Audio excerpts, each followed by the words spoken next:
Ooh. Welcome to everybodyhatescleveland.com, the podcast. Yeah, you thought I was going somewhere else with that, didn't you, Mike?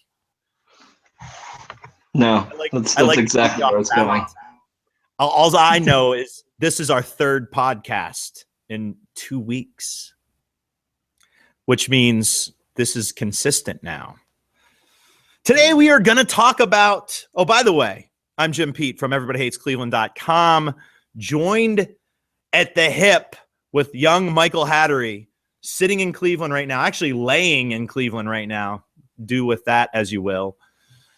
We're also from everybodyhatescleveland.com. We're here to talk about Cleveland Indians' positional stability this year. We're going to go position by position, and we've got some stable positions. We've got some unstable positions. We're going to play it safe in the first podcast. Today, we're going to be talking about their catching situation. I believe we did this podcast last year, Mike, and it's probably going to go a lot the same way. Obviously, our catchers seem pretty set. I think we said the same thing last year, and then end of April, our starting catcher, Yan Gomes, gets hurt.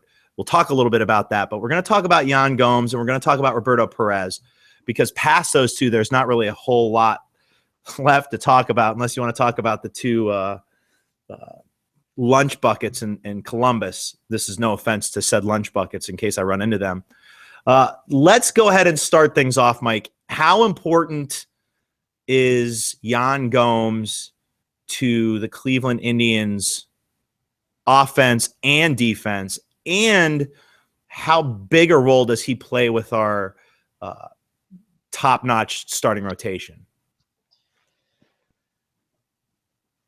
Gomes is a big deal, but having Roberto Perez makes him less of a big deal, and that's an odd thing to say for a guy who's a year off essentially a 5-WAR season. Gomes has tremendous value on the defensive side of the ball. He has excellent catch and release. He has a lot of power, which has been huge value offensively. Just he's an outstanding receiver who's comfortable with the entire pitching staff. The Indians are in a really odd position, though. They have somebody who would start for 15 teams in Major League Baseball behind him, and someone who's not bad offensively. I mean, Roberto Perez is a decent offensive player and is almost glove for glove with Gomes defensively. I mean, they have probably two of the top 14 catchers in baseball. Gomes is probably top 5 to 7. So it's an interesting predicament. It's great, and it's also bad. I think Perez is someone who could have fetched a lot on the offseason market, and they chose not to use him, but they're protecting themselves from pretty obvious risk, which is those lunch pails that you mentioned in AAA. So that's where we are.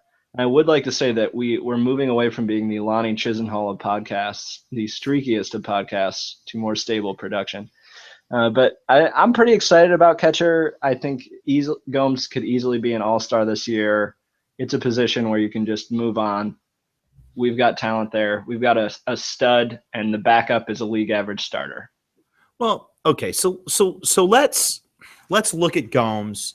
Obviously, when we lost him last year, while Roberto Perez was an adequate backup, and maybe more than adequate,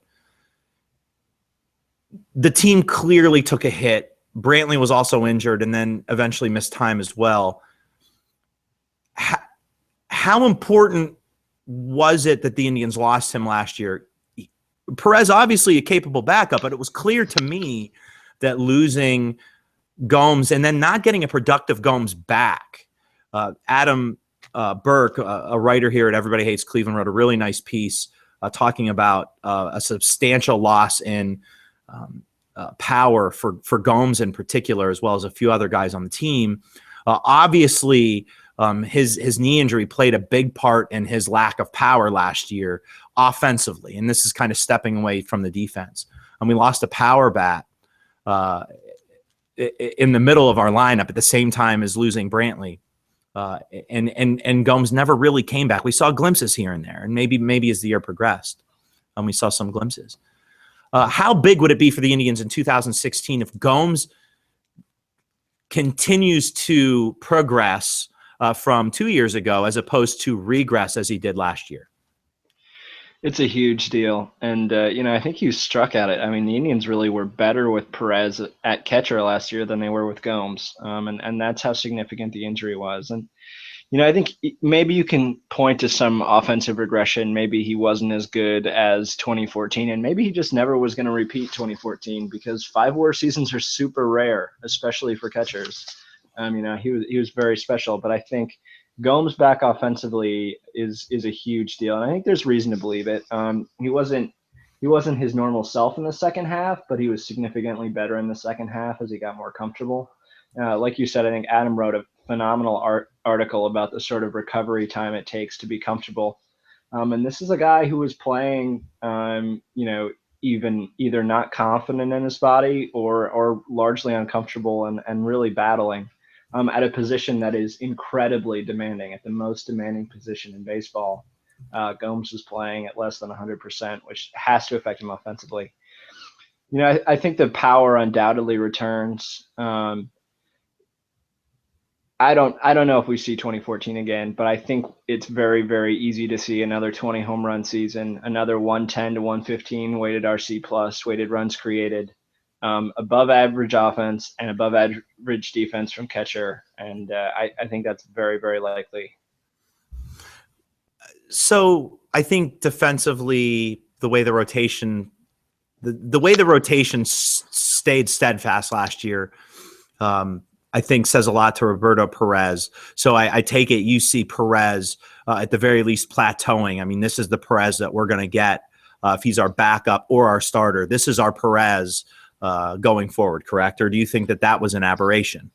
No, I think he's this good. I think our view of Perez got really clouded because we had some really deceptive data. I mean, we had a guy who played an entire season with Bell's palsy, which, by the way, don't please use the term "our" with some tentativeness, because I don't know that I would be included in that. I loved Roberto Perez.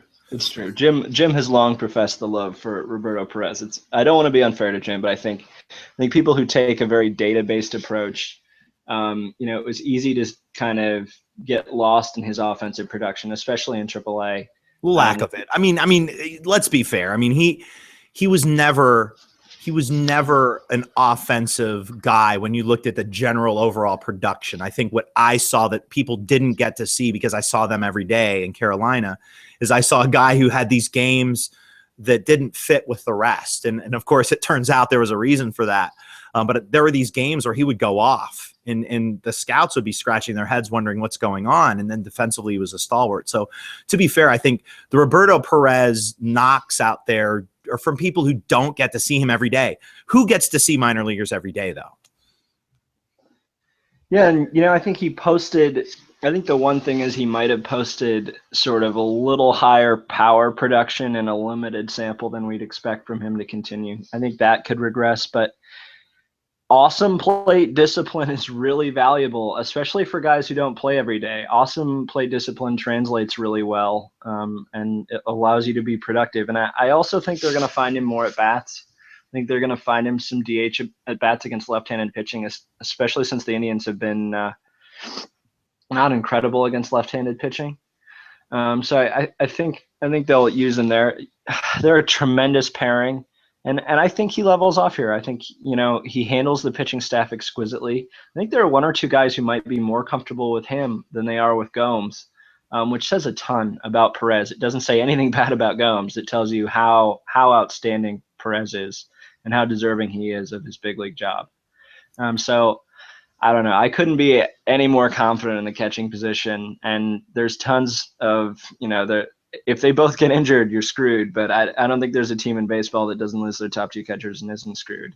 Yeah, so. I don't think positionally this is the Indians did what good clubs do. They got some old farm hands to plug in to Columbus with a couple of interesting guys beneath them who eventually could develop into everyday catchers. And we're not going to get into those guys today, including nice guy Tony Wolters, but we'll get into that when we start talking minors on a regular basis. But there is a couple of very interesting catching prospects. Mike, let's wrap it up there. I don't think we have to nail this one too much. I think obviously Yan Gomes is a guy who's fairly important to this team. The good news is we got Roberto Perez behind them. So last question. Could they DH? Actually, this is a two-parter. Could they DH? You mentioned them potentially DHing Perez. Could they take the opposite approach and maybe protect Gomes a little bit because of his injury history, especially last year? Could they DH Gomes and allow Perez to catch more? I mean, ultimately, while I love Gomes, and I think Gomes is a tremendous defender, I do believe in my heart of hearts that Roberto Perez ultimately is the better defensive catcher. I think if we get to see him over a longer period of time, we could see that play out. Could they try to get that defense behind the plate a little more and actually DH Gomes and get that power bat in the lineup a little more with a guy who can get on base like Perez? Yeah, I think that's probably a much smarter solution than what I suggested, so I'll agree with you. Yeah, I would absolutely protect Gomes. I think a lot of this Indian season, they chose not to trade Perez and Ramirez for better, for solutions at third and center. And with that, what they're also choosing to do is they're going to be protecting players. And I think you pointed this out really well. I think that they're going to use Perez to protect Gomes physically. I think that they're going to use Jose Ramirez to protect Kipnis and even Lindor a little bit in his first, 162 game season. I think they're going to try and protect his body a little bit as well.